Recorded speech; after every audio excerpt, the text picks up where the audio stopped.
Streets of New Capenna, Episode 5, Hymn of the Angels, by Elise Kova. Streets of New Capenna. Hey, they said the title! What do you think? Elspeth asked her companions, perching on the same ledge she had used when tailing the informant. It was hard to believe her tests with Xander were already a few weeks ago. Somehow, they seemed both like yesterday and years past. It's the quietest section of the city we've seen so far, Vivien admitted. Giada? A young woman looked bone-tired, so Elspeth wasn't surprised in the slightest when she said, I think staying here is a good idea. You look after Giada. I'll take a quick survey of the perimeter, Vivien offered. Thank you. Elspeth pointed to the side of the building. The raccoon folk were in the alley adjacent. Keep an eye out. Vivien leapt off the ledge, descending into the inky night. She continued to impress Elspeth. Every motion was sure and deliberate. Even though New Capenna was new to her as well, she walked like she owned every bit of glass and concrete without seeming boastful or prideful. She had adapted to the city more seamlessly than Elspeth had, what seemed like the same amount of time, even though it was supposed to be Elspeth's home. Elspeth? Giada broke the silence, saving Elspeth from personal turmoil and doubt. Yes? When Giada didn't speak immediately, Elspeth turned her gaze to her. Giada was stretched out on the ledge, hands folded under her chin, worrying her bottom lip between her teeth. Elspeth had felt that level of uncertainty before and placed her palm lightly between the teen's shoulders to offer some consolation. Giada continued to stare beyond the hazy skyline of New Capenna. I'm scared. What are you scared about? Elspeth could think of several thousand reasons for Giada to be scared, but she wanted to hear which one of them weighed on her small shoulders. What if I'm not enough? Enough of what? Elspeth gently prodded. What if I can't help New Capenna? Can my magic really be enough? What happens if, when, it runs out? Giada shook her head. I don't know how much more I have to give, and I don't really know if it'll make a difference if I try. This city, it's so broken. The words came out as a rush of air, as though somewhere within Giada a dam broke and the questions that had been slowly eating her from the inside now found a free moment for release. Elspeth listened intently to her companion's heartbreaking inquiries. Each question colored one of their past interactions in new light, tainted it with a shade of fear that Elspeth had seen in Giada but had never understood until this moment. So much had been placed on Giada's shoulders without giving her autonomy or credit. Cabaretti, the families, the adversary, all saw her as a solution to their problems, a tool. They would wring her dry for their cheap solution to the dwindling Halo supply until there was no more blood in her veins, marrow in her bones, or magic in her soul, and they would do it without a second thought for her well-being. Elspeth should have done so much more for Giada so much earlier. Giada turned her eyes to Elspeth, who searched for answers she didn't know if she could give. She wondered if this was how a Johnny felt all those times she had gone to him in search of answers she knew, deep down, he didn't have. She wondered if Giada would resent her for her answer as much as she had resented her dear friend in those long-ago moments. You're right, Elspeth started softly. New Capenna is broken, and Halo is a flimsy bandage on the wounds of this city. Real peace, real prosperity had to come from within, by addressing the demons that literally built the city and the figurative ones that still haunted its streets. What do I do then? I still want to help. I want a purpose. Fulfillment. Purpose. Elspeth started softly, getting lost in her own thoughts as she had for months on this topic. But for the first time, her chest didn't ache. The hollow feeling was not as gaping as it had once been. Those things have to come from within you. I can't give them. No one can. Giada frowned, resting her chin back on her hands dejectedly. Elspeth lightly rubbed her shoulders. But I'll tell you this, Giada. You will have the opportunity to find your answers. For yourself. You will find your purpose. Just as I will. And I will personally ensure you are safe to take the time you need to do so. However long that is. You promise? Giada turned hopeful eyes back to her. I swear it. Their conversation was cut short by Vivien's return. She landed lightly on the platform Elspeth and Giada were stretched upon. It looks sufficiently abandoned. No signs of life within. Good. Elspeth stood. Then we'll stay here for tonight and catch our breath.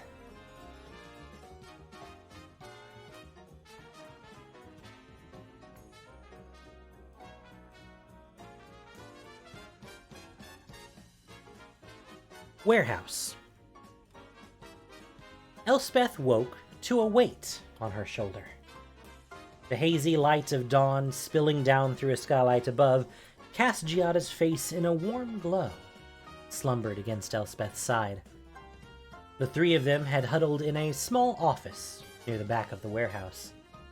There was only one entrance and exit, easy enough to secure, and a mirror on the wall opposite the window, overlooking the warehouse floor, gave them a line of sight without exposing themselves. We should get moving. I don't think we're alone here, Vivien whispered, eyes darting to sounds Elspeth didn't hear. She was propped against the wall opposite them. Likely just the raccoon folk. Give her a little bit longer. Elspeth had yet to move. She had never seen Giada look so peaceful. In every previous interaction, Giada had been haunted by turmoil that Elspeth hadn't understood until last night's revelations. What was Giada's history? Had she always been trapped with the Cabaretti? How had she discovered her power to make Halo? All questions Elspeth would keep wondering. Giada had enough asked of her already. Elspeth didn't need to be another making demands of her. For as long as she was able, Elspeth would keep her vow and protect her. That was enough. Metal rang out, sharp and grating. Giada jolted upright, and Elspeth's hand flew to her mouth. Her other arm wrapped tightly around her shoulders, holding the teen to her. Stay silent, Elspeth hissed, her eyes scanning the mirror for movement. Vivien was on her knees, reaching for her bow as the door swung open, and glass rained down around them, their peaceful morning shattering with the windows. Jenny stood in the doorway. Two Cabaretti enforcers stood behind her, brandishing axes. In the mirror, Elspeth could see three more with swords drawn. Before Vivien could draw an arrow, Jenny threw a dagger at her. Vivien raised her arm to block the dagger, which dug a gash down her forearm. One of the men rushed around Jenny, knocked the bow from Vivien's wounded arm, and claimed it for himself. Not so tough without this, are you? Vivien's eyes shone with a challenge for him to find out just how deadly she could be, even without her bow. He smiled slowly, almost placidly. The sort of smile that promised to be the last he would ever lay eyes on. You didn't really think you could escape us, did you? Ginny stalked over, a knife in hand that she placed under Elspeth's chin. How did Ginny find them? The warehouse was abandoned, the city huge. There had to be an explanation, something they overlooked that allowed Ginny to track them. To think I trusted you. The blade was warmer than the cold, hard stare Ginny regarded Elspeth with. Even though she was still breathing, to Ginny, she was very much dead. I was trying to spare your lies, Ginny snapped. You're in league with the adversary? The edge of her knife bit into Elspeth's neck. Never. Ginny probed with her stare. Finally believing her, she asked, Then why? I was keeping Giada safe. Liar! You wanted the font for yourself! Ginny thrust the knife forward. A little further and she'd hit the vein in Elspeth's neck. Elspeth didn't even dare to swallow. Jenny, isn't it up to Jetmir on how we deal with traitors? Giada found her voice. Hurt and confusion flashed across Jenny's face. Elspeth glanced toward Giada.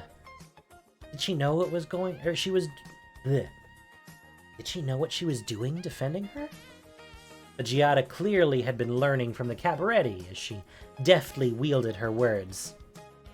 Let him decide what to do with the two of them. He always had a clear head, has a clear head. Oh, but I'm so glad to see you again. Thank you for saving me. Ginny's grip relaxed, and the knife eased away from Elspeth's throat. It's good to see you too. Thought we'd lost the font forever. I'm right here. Giada smiled weakly. Yes. Ginny exhaled anger, a cooler head prevailing. But when she looked back to Elspeth, the same hatred still burned. Shackle them! We're taking them back to Jetmir. Are we going back to the Ventolio? Giada stood.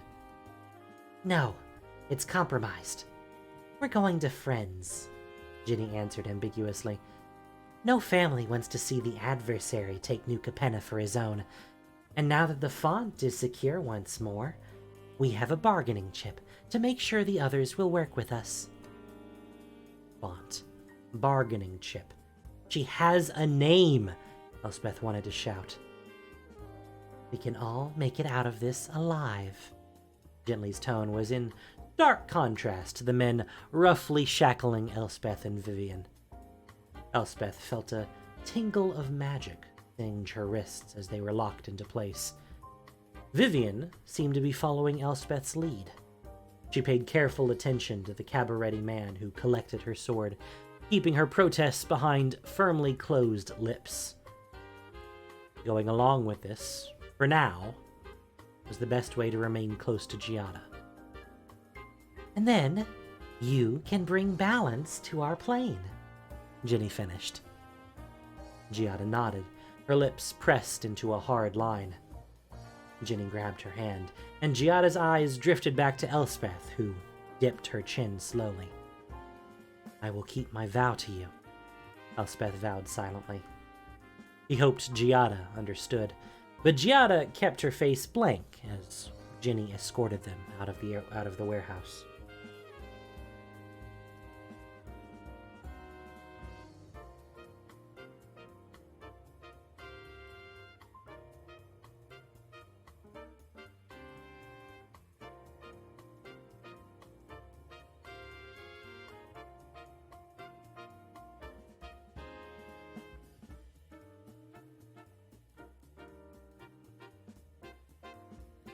Fortune Teller. Elspeth and Vivien shared wary glances as they were escorted through the Metzia. Elspeth didn't dare say anything with the cabaretti so close. She'd find a quiet moment to regroup with Vivien whenever they got to this safe place. The aroma of sandalwood and orange tickled Elspeth's nose. "Jenny," Elspeth called out, stopping in her tracks. "Keep moving," one of the cabaretti shoved her. Elspeth stumbled forward, trying to use it to conceal the wide steps she now used to close the gap between her and Ginny. "This is an Obscura hideout," Elspeth said. "You don't think I know that?" Ginny arched her eyebrows. "Who do you think my friends are?" Elspeth's heart began to race. "You were at the Crescendo, the Maestros, Cabaretti, and Riveteers. Every family was infiltrated. This could be a trap." "Unlike you, some are actually loyal." Ginny came to a stop before a door and knocked. It was identical to the knock Elspeth used when delivering Xander's package. Elspeth stepped back to stand next to Vivien, catching her eyes. "Stay alert," Elspeth murmured. Vivien nodded. Elspeth didn't exactly have the most faith in Ginny's ability to identify a loyal follower versus someone operating in their own interest. After all, she had thought Elspeth was nothing more than an eager sycophant. The door opened before Ginny could say anything more, revealing a cephalid woman in a navy trench coat embellished with gold. Her clothing and cloche hat were of a similar make to the Obscura Elspeth had delivered the package to. The hairs on the back of Elspeth's neck stood on end. "Kamiz," Ginny said with relief. "How's Jetmir?" "Stable, though ailing. I see you secured the font. Excellent, I knew you would. Come in before anyone sees you." "Thank you for offering us refuge." Ginny stepped inside, the rest of them following. "Who are they?" Ms. glanced between Elspeth and Vivien. "Traitors, the ones who took the font. Jetmir will know how best to handle them." They entered a receiving area with a desk and a few chairs. Behind a curtain was a square table covered with a navy silk cloth. At the table's center was a large crystal ball with a deck of cards. Amiz pulled aside a curtain to reveal a secret door that opened to a much larger back room. Judging from the crates and bookshelves that no doubt contained precious secrets, was a resting place for Obscura spies. "I see you were successful." Jetmir was settled in a lower bunk, a cabaretti healer tending to him. The woman stepped aside as Ginny rushed over. "Father, how do you feel?" "You worry too much." It was a non-answer. Even from across the room, Elspeth could see that Jetmir's eyes were dull. There was the heavy scent of blood in the air, a saturated cloth discarded at his bedside. Marigold to pull through. "Giada, come, come!" Ginny waved the young woman over, fumbling with a satchel of supplies and producing a small vial. "Please, heal him." Giada took the vial, her eyes fluttered closed. There was a small flare of light. Giada swayed, holding out the halo to Ginny. The vial never had a chance to exchange hands. Both the door they had entered through and the back door were rammed open at the same time, revealing a dozen brawlers in aprons and heavy workers' clothes. Chaos erupted. "Riveteers?" Ginny whirled, her expression souring instantly to pure hate. "Riveteer traitors!" Vivien seized the moment. She balled both hands into fists and spun toward the man still holding her bow, arms straight like a battering ram, to strike him clean across the face. Her bow dropped to the floor and she scooped it up.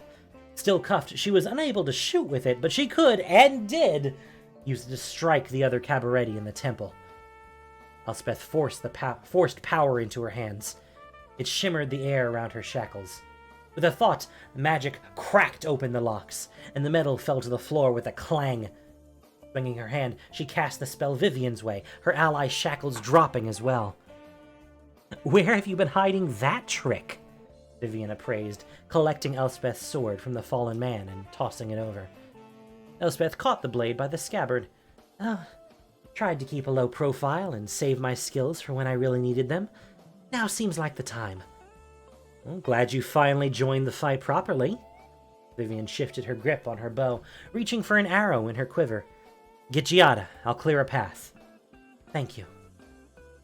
Elspeth scrambled forward, drawing her sword as green flashed. Giada was cornered with Ginny and Jetmir. Ginny was putting up a good fight, but she was vastly outnumbered against the Maestro assassins and Riveteer brawlers. Were these brutes going to kill Giada? Didn't they want the font for themselves? Elspeth wasn't going to wait to find out. She dashed to the right, swinging her sword for the Riveteer, hoisting his hammer overhead. Her blade met his shoulder, and he dropped his weapon before he could strike. In her periphery, another lunged for her. She caught his arm and disarmed him. Hooking his dagger with the toe of her shoe, she tossed it up, grabbing the hilt in time to parry another. A third was lunging for her, and Elspeth dodged, sinking her elbow into his gut as she reared back to jab with the blade, sinking it between the ribs of the first attacker. The fight was claustrophobic. Every movement Elspeth made had to account for the actions of several others. In addition, she had to keep an eye on Giada. Elspeth had made a promise that she would keep Giada safe until her last breath. There were too many, and she could hardly tell friend from foe. It was only a matter of time until Elspeth made a mistake. She ducked away from one man's swing, stepping back to get distance enough to swing her heavy blade. She didn't see the mallet until it was too late. It smashed into her ribs as Elspeth had been straining to hoist her sword, knocking the wind from her. She could feel her chest compress, bones shatter. Elspeth coughed blood. A dagger skewered through her shoulder. Giada's screams were distant. She knew it was cold. The creeping of Erebos's cold, bony finger up her spine. Wrap it around her neck and hold until the last breath left her. "Giada, I'm sorry. I tried to protect you." Just as her vision tunneled, the man who had been rearing back to deal the final blow on Elspeth crumpled. Worker's clothes was replaced with deep green, the practical coat Vivien wore. A new figure appeared as the sounds of battle faded. An arm wrapped around Elspeth's shoulders, hoisting her upright. A familiar pair of dark green eyes looked on worriedly. "Giada?" Elspeth blinked, trying to make sense of what she saw. "Take this." Giada thrust something to Elspeth's mouth, leaving her no choice but to swallow. Warmth radiated through her. Her bones shifted, knitting. Wounds mended. Invisible hands put her broken body back together, slowly restoring consciousness and clarity and shaking Erebos's grasp. The world had never looked sharper. The lights were brighter and... Giada. Beth lightly touched the young woman's cheek. "You're radiant." Giada's lips parted slightly with surprise. "You see it too?" he whispered. Elspeth didn't have a chance to ask if it was the hazy aura surrounding Giada. "This way!" Amiz shouted. Ginny grabbed Giada, hoisted her by the arm. "Don't help them! We have to flee!" "Wait!" Elspeth was back on her feet, the halo surging through her veins, making her nimble and strong once more. "We're coming too!" "You think!" Ginny's rage was cut short as she had to dodge an attack. She cursed loudly and glared between Elspeth and her fallen Cabaretti soldiers. "Fine! You're too good in a scrap. Keep up and don't try anything funny." Led by Camiz, they escaped into a back alley, Riveteers and Maestros charging after them. Elspeth and Vivien took up the rear, holding off the attackers. Eventually, no more followed. "I think we lost them." Ginny heaved a sigh of relief. "Quick, in here!" Amiz opened a door, and they all plunged into near total darkness. These are obscura tunnels, she explained as they trudged upward, winding through New Capenna. We use them to get around without being seen.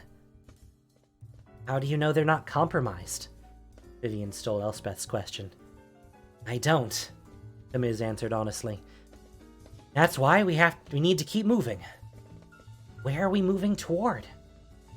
Park Heights, the main Obscura stronghold, the Cloud Spire. If it's not safe there, we won't be safe anywhere.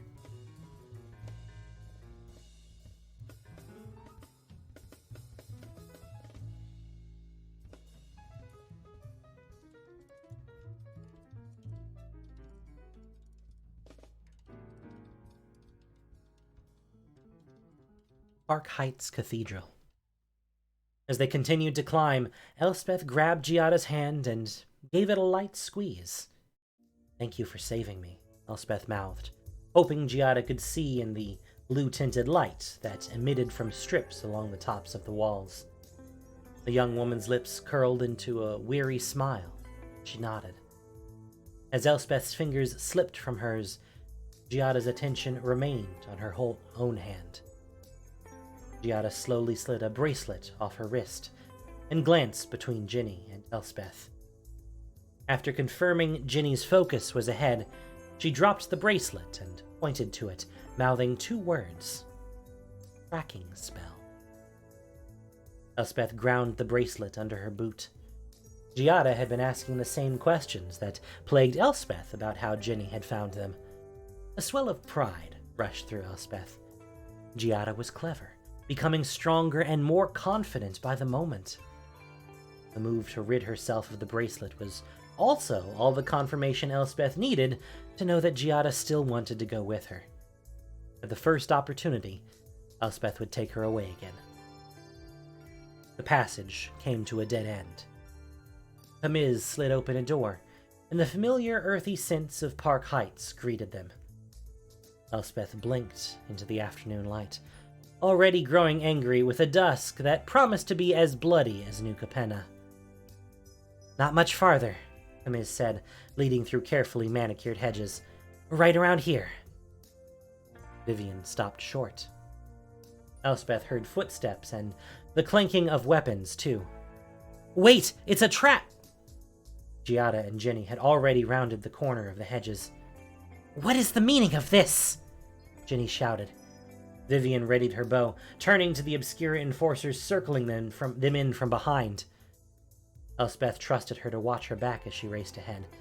More Obscura enforcers were waiting in a clearing. Ginny had already engaged with them as a wounded Camise attempted to crawl away from Ginny's feet. Ginny had no doubt turned her rage on Camise immediately upon realizing her deception. It had all been a setup. The Obscura were as compromised as everyone else was. The fight in the hideout had just been an excuse to separate them from the other cabaretti and lure them into a trap.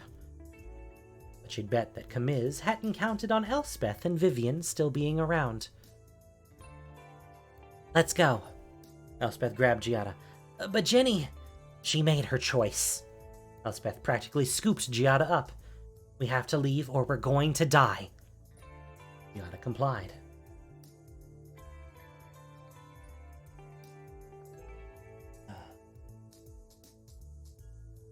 Vivien at their back, they raced through the park, branches reaching out, clawing at their faces and arms as they bolted in search of a reprieve. Let there be one safe place in this city, one sanctuary? Elspeth silent beseeched the cruel and uncaring gods. They emerged back onto a path that connected to a nearby cathedral suspended below angel statues. In there, Elspeth decided, dashing into the antechamber. Her steps slowed as they echoed into the nave. The cathedral was a masterpiece. Countless angel statues lined the aisles leading up to the transept. Each had their hands upward, reaching toward the skylights above that highlighted them with a column of sunlight cutting through the relative shadow of the cathedral itself. Elspeth blinked several times. It wasn't a trick of the light. These statues gave off their own glow. Much like Giada, like... She stared at her palms. How had she not seen it before? Dimmer than the rest, but Elspeth was almost emitting the faintest golden haze. Do you hear it? Giada whispered. I do. The chorus resonated from deep within every statue. It reverberated around the choir and ambulatory to fill the whole cathedral with a solemn requiem. There were no words, just sounds, wrought from turmoil and a pain so deep that it made Elspeth's eyes prickle. A high soprano soared over the rest, singing notes in a language of reckless hope that they all so desperately needed. It was warmth and goodness. It was fulfilling yet longing. It was... What is it? Elspeth whispered. My family. I'm home, Giada said reverently, as if struck with unexpected clarity. Suddenly, the word home held meaning. Elspeth shared a long stare with Giada, who wore an enigmatic smile. She radiated like the angels of the cathedral. Her very form seemed to belong here, as though it were a piece finally returned to its spot. Home, Elspeth echoed. Home was purpose. It was defending those who needed her. Ajani had been right. Home had never been about place. And for the first time, Elspeth felt like she had found somewhere she belonged. She had found purpose, someone and something to believe in and defend. A low rumbling filled the cathedral and interrupted the song, followed by thunderous steps. Elspeth turned to see a hulking, horned man. 2 wings of membrane, the color of old blood, stretched behind him. The adversary. Get behind me, Giada. Elspeth drew her sword. Did you really think you could escape me? Good of you to show yourself, Obnixilis. Vivien didn't wait for a response. She fired the first arrow. Obnixilis smashed his fist straight through the face of the ghostly wolf. It dissipated with a yelp. Vivien had 2 fresh arrows knocked when more enforcers lined the cathedral behind him. Take care of him. I'll deal with the rest, and be careful, he's like us, Vivien shouted. A planeswalker, she meant. Elspeth gripped her sword tighter. Run, Obnixilis growled as Vivien passed. His voice was sandpaper and fire. Play with my agents until I'm ready to torment you. He kept his focus solely on Elspeth and Giada, wearing a cruel smile, self-satisfied, as though everything was kindling for him to burn. You thought you could best me. I'll show you what happens to people who dare contradict me, who even think of getting in the way of my power. Once the font is in my possession, I'll end you both, one at a time, slowly. Elspeth could feel the immense power radiating from him. Giada, if this goes sideways, run. Do it before I fall, Elspeth whispered. I'll hold him off as long as I can, but you must get away while I can distract him. Obnixilis moved with the speed of a much lither man. Elspeth had incorrectly assumed that all his bulging muscles would slow him down, but using his wings for balance, he could propel himself forward at alarming speeds. I'm going to enjoy destroying you. Elspeth focused on defensive attacks. Oh. Ah. I hacked up. Sorry. Elspeth focused on defensive attacks. She had to wear him down. He had her beat on strength and speed, and her only shot was using those against him. Whenever she saw an opening, she jabbed or slashed, but she landed nothing more than glancing blows. Enough to encumber and frustrate, but not enough to slow or stop. The sword was too large for her and unruly to wield. He had to wait for the right opening to present itself. Reaching his tolerance for her diversions, Ob Nixilis unleashed a burst of power. It shot out from him, sending Elspeth flying back. Her head cracked against the stone and everything spun. Nausea shot up from her stomach. "Giada!" Elspeth wheezed. She tipped her head back, but it only made more stars pop into her vision. "Run!" "No. There's nowhere for me to run." Giada hovered. Her form was growing hazy, glowing even brighter than before. Ob Nixilis' rumbling footsteps drew closer. His rough laughter rattled Elspeth's bones. First you, then the font, then the other planeswalker, and then nothing will stop me. "Run!" Elspeth pleaded, eyes burning. She had sworn she would protect Giada. She had found duty and purpose only to be met with more failure. Don't fear for me any longer, Elspeth. There's more for me out there. I'm going to be with my family now." Giada rounded to Elspeth's side, kneeling. It was more of an outline of shimmering magic now than a physical being. Family. It was something Elspeth once knew through Ajani, Daxos.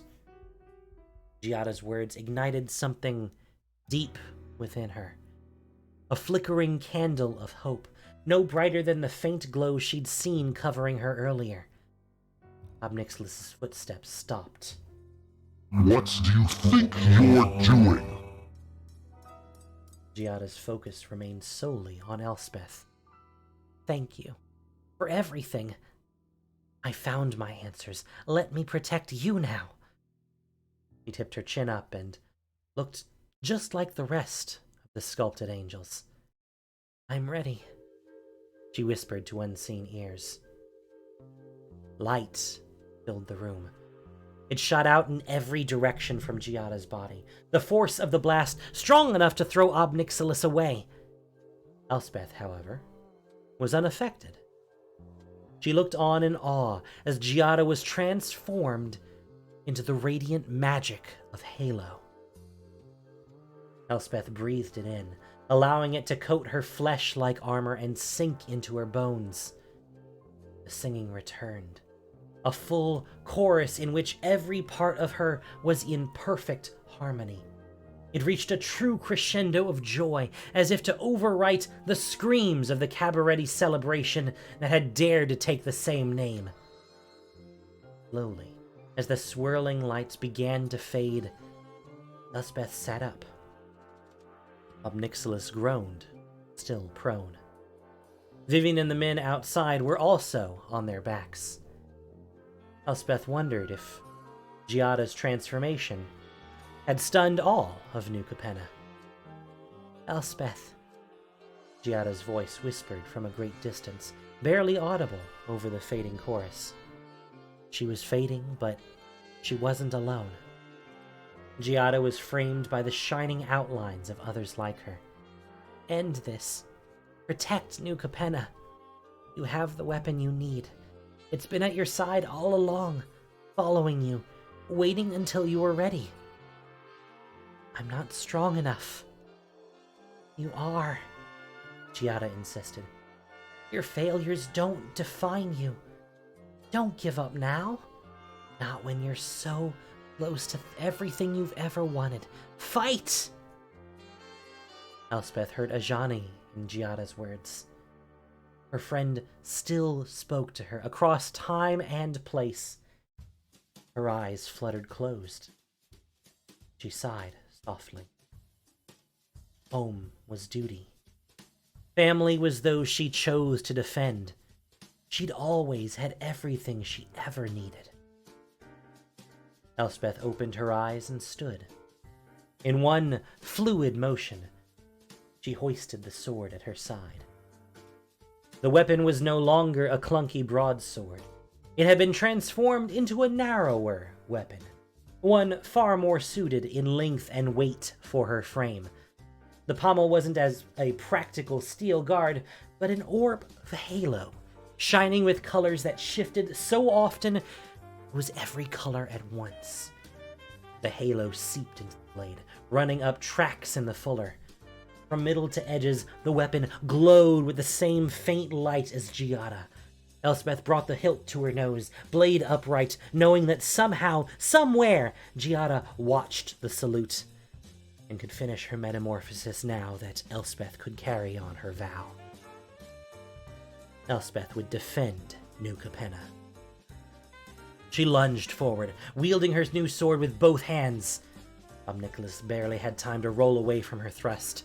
As he dodged, he raised up a hand, pointing at her. He could feel the magic collecting in the air and narrowly avoided his shot. Fueled by halo and purpose, wielding the blade gifted Fueled by halo and purpose, wielding the blade gifted by Giada, Elspeth could go toe-to-toe with the mighty adversary. Her blows were no longer clumsy and glancing, but purposeful and skilled. She felt like her old self. No, these weren't the movements of the woman she once was. These were the movements of someone stronger, better, who she had meant little when compared to who she had been meant little when compared to who she would become. Nicholas grew increasingly frustrated every time she landed a strike on him. He roared, dodged back, and tried to raise his hand for one more attack. Elspeth didn't allow it. She closed the gap, jabbing straight for his chin. At the last second, he attempted to get out of the way, but he wasn't fast enough. Steel met flesh, and she grazed off the side of his neck. Nicholas gasped, though it only made the wound worse. Blood flowed from between his fingers as he applied futile compression. Elspeth withdrew, determined to slash again. She'd cut through his fingers if that's what it took to finish the job. But Nicholas staggered backward. The air wavered, distorting everything around him. It folded in on itself, collapsing Nicholas's form beyond the realm of perception. In a blink, he was gone, having planeswalked away. Elspeth stared at the now empty spot where Nicholas once stood.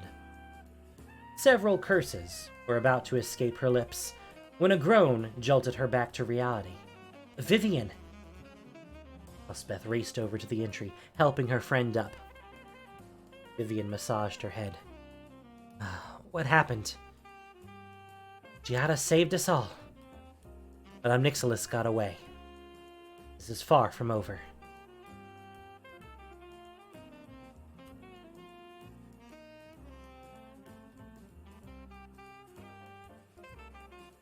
Elspeth and Vivien walked up the steps of the museum. Unsurprisingly, the ash had already been cleaned, but there were still pockmarks in the marble of the main hall. Maestros were hard at work, putting the museum back together. I've been expecting you. Angelo crossed over from where he had been ordering around a few younger members of the now much smaller family. Expecting me? Elspeth asked, hand resting lightly on the pommel of the halo sword looped through her belt.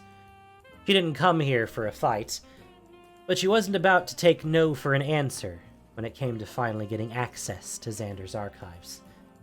Yes, I Found this stitched in my coat on the night of the crescendo. As soon as I read it, came straight back, but I was already too late. Though it spared me from the bloodbath in the Ventolion. Angelo fished out a letter from his pocket. Bore Xander's seal. Elspeth unfolded it, reading its contents. Angelo, I thank you for your years of obedient service.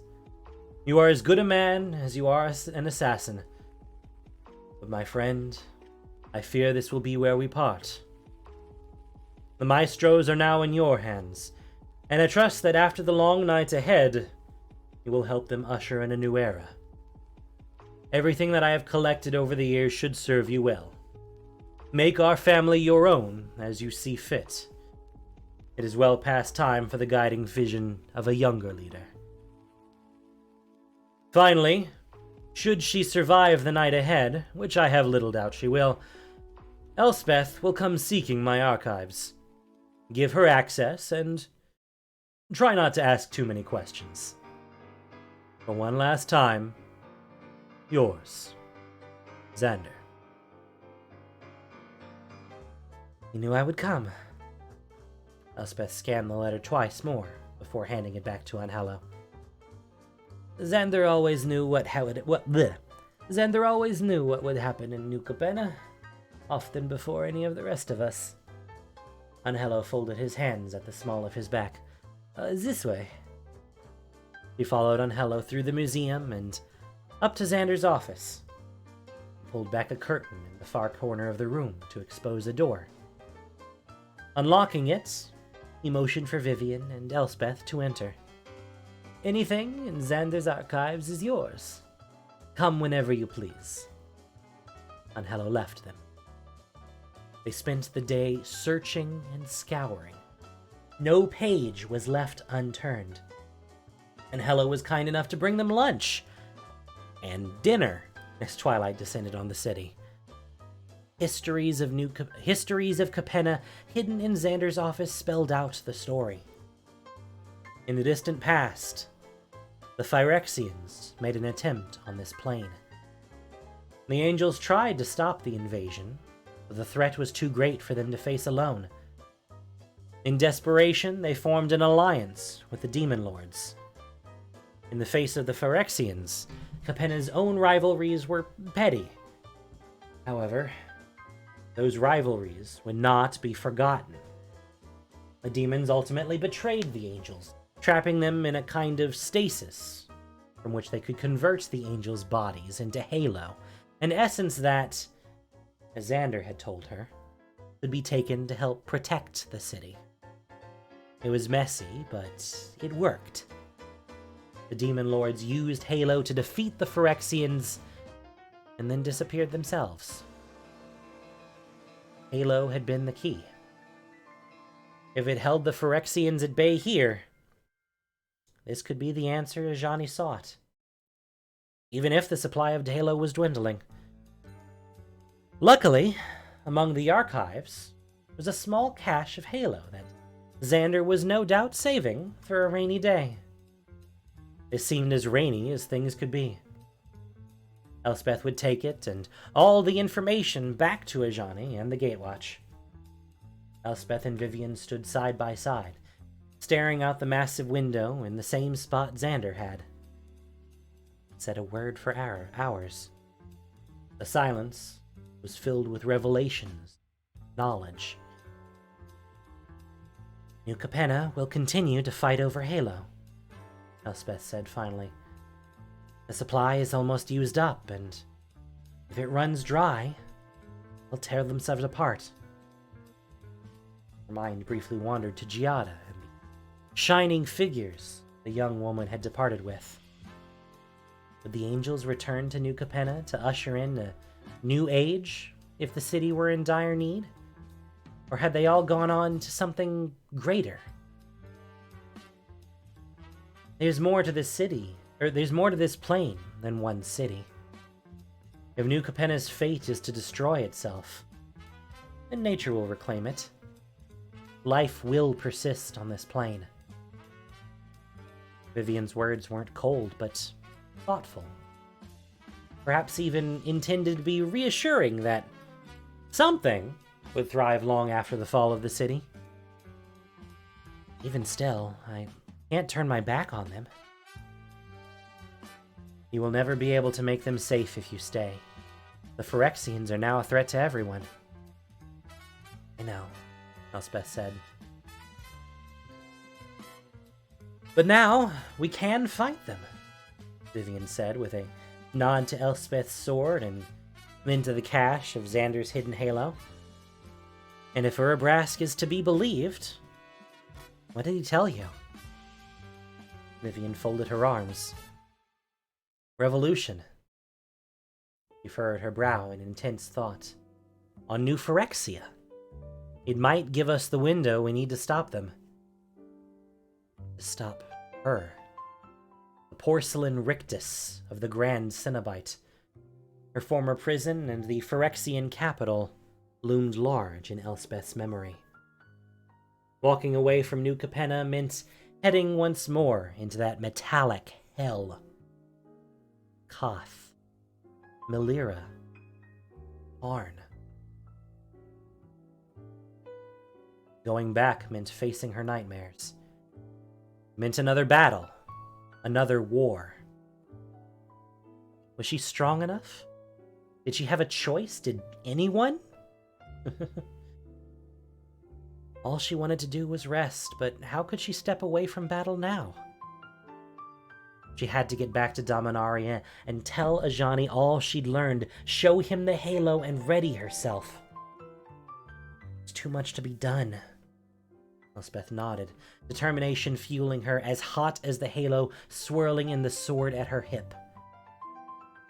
If she had purpose and people to defend, she would find her home along the way. That was the best path forward for her. We should go, Elspeth declared. Where to? Elspeth was pleased. It seemed like Vivien was ready to continue this journey with her. If war was coming, she could use more powerful allies. Dominaria. Elspeth turned away from the city skyline of New Capenna. Time to meet some old friends.